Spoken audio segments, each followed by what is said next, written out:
बेटा मैं आप लोगों को कार्य ऊर्जा परमे तक के टॉपिक वर्क एनर्जी थ्योरम जो है वहाँ तक के टॉपिक्स करा चुकी हूँ इस चैप्टर में। नेक्स्ट टॉपिक है स्थितिज ऊर्जा। तो किसी भी वस्तु या पिंड में उसकी स्थिति के कारण जो ऊर्जा होती है उसको कहा जाता है स्थितिज ऊर्जा। और ये कई तरह की होती है, गुरुत्वीय स्थितिज ऊर्जा, प्रत्यास्थ स्थितिज ऊर्जा, रासायनिक स्थितिज ऊर्जा, वैद्युत स्थितिज ऊर्जा। और जो आपको मेन पढ़ना है वो पढ़ना है गुरुत्वीय स्थितिज ऊर्जा। प्रत्यास्थ स्थितिज ऊर्जा भी मैं आपको थोड़ा सा एक्सप्लेन कर दूंगी, बट ये प्रत्यास्था वाला पूरा चैप्टर है आपकी सेकेंड बुक का फर्स्ट चैप्टर, वहाँ आपको और ज़्यादा क्लियर हो जाएगा, पर मैं थोड़ा बहुत आपको यहाँ पर भी एक्सप्लेन कर दूँगी। ठीक है। तो किसी भी वस्तु या पिंड में उसकी स्थिति के कारण जो ऊर्जा होती है उसको कहा जाता है स्थितिज ऊर्जा। जैसे कि बांध जो होता है, बांध में ऊंचाई पर जो पानी होता है, इकट्ठा पानी किया होता है, उसमें कौन सी होता है, क्योंकि इकट्ठा किया हुआ है, संचित किया हुआ है पानी, तो उसकी स्थिति के कारण जो उसमें ऊर्जा होगी वो कौन सी ऊर्जा होगी, गुरुत्वीय स्थितिज ऊर्जा। सपोज कोई चौक नीचे गिर जाता है, ठीक है, उसे उठाकर टेबल पर रखा जाए, या पेन गिर जाए, पेन को उठाकर टेबल पर रखा जाए, तो उस टाइम पेन या चौक में कौन सी ऊर्जा संचित हो जाएगी, स्थितिज ऊर्जा, गुरुत्वीय स्थितिज ऊर्जा। इसी तरीके से यहाँ एक एग्जाम्पल दिया हुआ है, जैसे जब हथौड़े को ऊपर उठाया जाता है तो उसमें गुरुत्वीय स्थितिज ऊर्जा संरक्षित हो जाती है। हथौड़े से हम क्या करते हैं कि कोई कील जो होती है उसको दीवार पर या लकड़ी पर ठोकते हैं, तो वो कील ठोकने की एनर्जी हथौड़े में कहाँ से आई जाती है, सबसे पहले हम हथौड़े को पीछे की तरफ ऊपर उठाते हैं, तो उसमें क्या होता है, उसमें गुरुत्वीय स्थितिज ऊर्जा संरक्षित हो जाती है, और फिर वो ऊर्जा जो है वो क्या करती है, वो ऊर्जा कील को दीवार में या लकड़ी में ठोक देती है। ठीक है। अब नेक्स्ट जो है स्थितिज ऊर्जा की माप, ये नहीं आपको करना है। स्थितिज ऊर्जा के प्रकार, तो इसमें सबसे पहले दिया हुआ है गुरुत्वीय स्थितिज ऊर्जा। आपको सिंपली इसकी डेफिनेशन करनी है और फिर इसका फॉर्मूला करना है। आप लोग शायद वीडियो ध्यान से नहीं देखते हैं, क्योंकि जिस टॉपिक में जो करना होता है मैं साथ साथ आपको बताती रहती हूँ, उसके बाद भी आप टाइप करके पूछते रहते हैं मैडम ये करना है, मैडम ये करना है। तो एक बार ध्यान से देखा करिए। जैसा कि आपको पहले भी बताया गया है कि हेल्प बुक्स में काफ़ी कुछ एक्स्ट्रा होता है, वो अगर आप सारा करने लग जाएंगे तो आपका कोर्स ही पूरा नहीं होगा। ठीक है। तो स्थितिज ऊर्जा के प्रकार में सबसे पहले गुरुत्वीय स्थितिज ऊर्जा।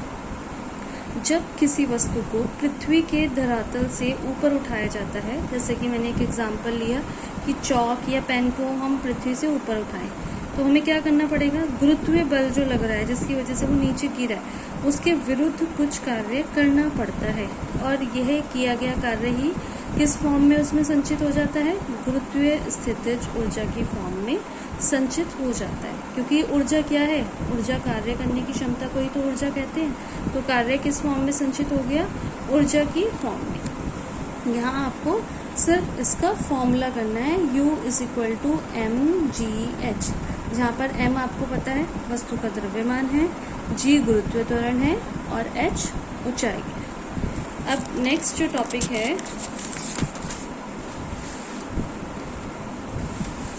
वो है प्रत्यास्थ स्थितिज ऊर्जा। अब ये प्रत्यास्थ स्थितिज ऊर्जा क्या होती है, ये प्रत्यास्था क्या होता है। प्रत्यास्था किसी वस्तु का वो गुण है जिसके कारण हम वस्तु को संपीड़ित मतलब दबा सकते हैं या फिर उसको खींच सकते हैं। जैसे कि एक रबर बैंड होता है, रबर बैंड को हम इकट्ठा भी कर सकते हैं, रबर बैंड को हम स्ट्रेच भी कर सकते हैं, तो उसमें कौन सा गुण है, प्रत्यास्था का गुण। तो वस्तु में उसकी प्रत्यास्था के गुण के कारण उपस्थित ऊर्जा को क्या कहा जाता है, प्रत्यास्थ स्थितिज ऊर्जा कहते हैं।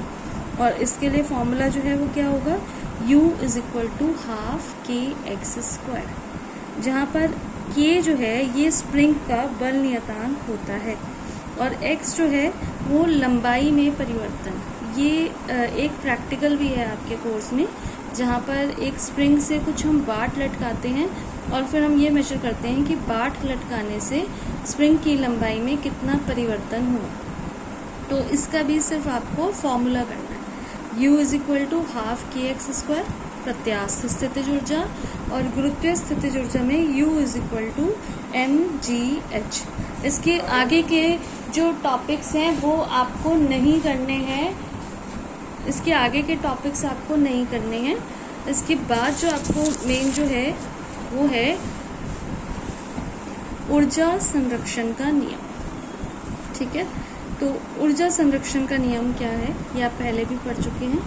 ऊर्जा संरक्षण का नियम ये कहता है कि ऊर्जा ना तो उत्पन्न की जा सकती है ना नष्ट की जा सकती है, बस इसका एक रूप से दूसरे रूप में रूपांतरण हो सकता है। मतलब कुल ऊर्जा जो है वो संरक्षित रहती है। इसके आपने कई एग्जाम्पल्स भी देखे होंगे कि जैसे हम लाइट ऑन करते हैं, बिजली का बल्ब चलता है, तो क्या होता है कि लाइट ऑन करने के लिए हमने स्विच ऑन किया, मतलब विद्युत ऊर्जा हमने दी, और वो विद्युत ऊर्जा किस में ट्रांसफर हो गई, ऊष्मीय ऊर्जा में और साथ में प्रकाश ऊर्जा में। क्योंकि जब बल्ब जलता है तो हमें लाइट के साथ साथ उस बल्ब में से हीट भी निकलती है, ऊष्मा भी मिलती है, तो एक ऊर्जा का दूसरी ऊर्जा में ट्रांसफॉर्मेशन हो जाता है। ये ऊर्जा संरक्षण का नियम है। और भी कई एग्जाम्पल हैं, जैसे कि जनरेटर आपने 10th क्लास में पढ़ा है। जनरेटर से विद्युत उत्पन्न होती है, तो उसमें क्या किया जाता है, गतिज ऊर्जा, ये आप कह सकते हैं कि यांत्रिक ऊर्जा का रूपांतरण विद्युत ऊर्जा में हो जाता है। तो ये ऊर्जा संरक्षण का नियम। इसके 2 एग्जाम्पल्स हैं यांत्रिक ऊर्जा संरक्षण का। सबसे पहले तो गुरुत्व के अधीन गिरती वस्तु में ऊर्जा संरक्षण, ये आप 9th क्लास में भी कर चुके हैं। ये हमने एक वस्तु ली, A पॉइंट पर है और C जो है ये धरातल है। यहाँ C और A के बीच की जो दूरी है वो है h। ये जो वस्तु है धरातल से यानी कि पृथ्वी तल से h ऊंचाई पर है और ये नीचे की तरफ गिर रही है। ठीक है, बीच में हमने एक और पॉइंट कंसिडर कर लिया, B पॉइंट। सपोज A और B के जो बीच की दूरी है वो है x। टोटल AC की दूरी थी h और AB की दूरी है x, तो BC कितना होगा, h माइनस x। अब हम क्या करेंगे, इस पॉइंट पर, इस पॉइंट पर और इस पॉइंट पर, तीनों पॉइंट पर कुल ऊर्जा निकालेंगे और हम ये देखेंगे कि तीनों पॉइंट पर जो कुल ऊर्जा आई है वो सेम आई है। तो इससे हमारा कौन सा नियम प्रूव होता है, यांत्रिक ऊर्जा संरक्षण का नियम प्रूव होता है। ठीक है, सब कुल ऊर्जा का मतलब यहाँ पर यांत्रिक ऊर्जा से मतलब गतिज ऊर्जा प्लस स्थितिज ऊर्जा। तो सबसे पहले A पॉइंट पर, अब A पॉइंट पर जब वस्तु है तो यहाँ गतिज ऊर्जा तो 0 होगी। बात करते हैं स्थितिज ऊर्जा की, तो स्थितिज ऊर्जा का, क्योंकि वस्तु नीचे की तरफ गिर रही है, स्थितिज ऊर्जा का फॉर्मूला क्या होता है, mgh। तो यहाँ जो हाइट है वो h ही है, तो EA जो हो जाएगा, A पॉइंट पर जो एनर्जी आएगी वो कितनी आएगी, mgh। अब हम बात करते हैं पॉइंट B की। पॉइंट B पर गतिज ऊर्जा भी होगी, पॉइंट B पर स्थितिज ऊर्जा भी होगी। तो सबसे पहले हमने क्या किया, और ये जो B पॉइंट की डिस्टेंस है, A से B तक की जो डिस्टेंस है वो है x। यहाँ पर हमने गति की तीसरी समीकरण लगाई, v² is equal to u² plus 2gx। x क्यों, क्योंकि ये A से B तक की जो डिस्टेंस है वो है x। u प्रारंभिक वेग होता है, जब वस्तु ने गिरना शुरू किया उसका प्रारंभिक वेग 0 था, तो u को हमने रखा 0। तो v² is equal to u² plus 2gx में u 0 हो गया, v² is equal to 2gx। और गतिज ऊर्जा का फॉर्मूला क्या होता है, हाफ mv², v² का मान 2gx, 2 से 2 कैंसिल आउट तो mgx, ये आ गई गतिज ऊर्जा। और स्थितिज ऊर्जा में mgh जो फॉर्मूला है उसमें जो हाइट है वो हाइट है पृथ्वी तल से वस्तु को कितना ऊपर उठाया गया है। तो यहाँ अगर हम B पॉइंट की बात करें तो पृथ्वी तल से वस्तु को कितना ऊपर उठाया गया है, h माइनस x। तो यहाँ पर जो स्थितिज ऊर्जा आएगी वो आएगी UB is equal to mgh minus x। हमें पहले हमने A पॉइंट पर कुल ऊर्जा निकाली थी जो आई थी mgh। अब हम B पॉइंट पर कुल ऊर्जा निकालेंगे। कुल ऊर्जा के लिए mgx और mgh माइनस x को प्लस कर देंगे, इस ब्रैकेट को खोल दिया जाएगा।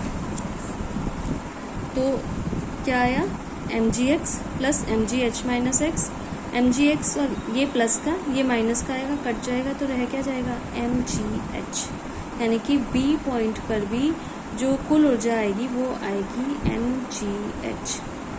अब C पॉइंट पर जैसे हमने B पॉइंट पर v² निकाला वैसे ही यहाँ निकालेंगे, तो ये आ गया 2gh, तो Kc is equal to mgh। और C पॉइंट पर स्थितिज ऊर्जा तो है ही नहीं, क्योंकि वस्तु पृथ्वी के धरातल पर ही है। स्थितिज ऊर्जा कब आती है? जब वस्तु को पृथ्वी के धरातल से ऊपर उठाया जाता है, तो स्थितिज ऊर्जा C पॉइंट पर 0 हो गई। तो यहाँ पर कुल ऊर्जा mgh, A पॉइंट पर भी mgh, B पॉइंट पर भी mgh और C पॉइंट पर भी mgh। इट मीन्स जो यांत्रिक ऊर्जा है वो हर एक पॉइंट पर कैसी रही? एक समान। इस ग्राफ से भी आप इसको समझ सकते हैं। यहाँ तो y अक्ष पर तो ऊर्जा ले ली और x अक्ष पे ले ली ऊंचाई। तो ये जो स्ट्रेट लाइन है, ये स्ट्रेट लाइन है यांत्रिक ऊर्जा के लिए। अगर ऐसा कर्व आ रहा है, ऐसा ग्राफ आ रहा है, इट मीन्स ये किसको शो करता है? ये शो करता है कि कोई चीज़ अगर कांस्टेंट है तो उसके लिए ग्राफ ऐसे ही आता है। तो हमने देखा A, B, C तीनों पॉइंट पर यांत्रिक ऊर्जा का मान क्या आया? mgh। तो यांत्रिक ऊर्जा के लिए ग्राफ ऐसे। और हमने ये भी देखा कि अगर गतिज ऊर्जा बढ़ती है तो स्थितिज ऊर्जा क्या होती है? घटती है। आप इस डायग्राम से देख सकते हो। इस डायग्राम में यहाँ पर स्थितिज ऊर्जा मैक्सिमम थी और गतिज ऊर्जा मिनिमम यानी कि 0। और जैसे जैसे नीचे की तरफ आते रहे वैसे वैसे स्थितिज ऊर्जा घटती रही और गतिज ऊर्जा बढ़ती रही। तो ये ग्राफ आपको क्लियर हो गया होगा कि एक ऊर्जा अगर बढ़ रही है तो दूसरी ऊर्जा घटती है। तो उन दोनों का जो रिजल्टेंट आता है यानी कि यांत्रिक ऊर्जा, वो एक स्ट्रेट लाइन आती है।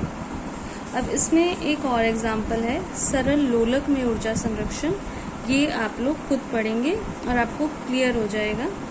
और इसका जो डेरिवेशन नहीं है, सिंपली आपको इसका रीड करना है और आपको क्लियर हो जाएगा। अगर नहीं समझ में आएगा तो आप मुझसे पूछ लीजिएगा।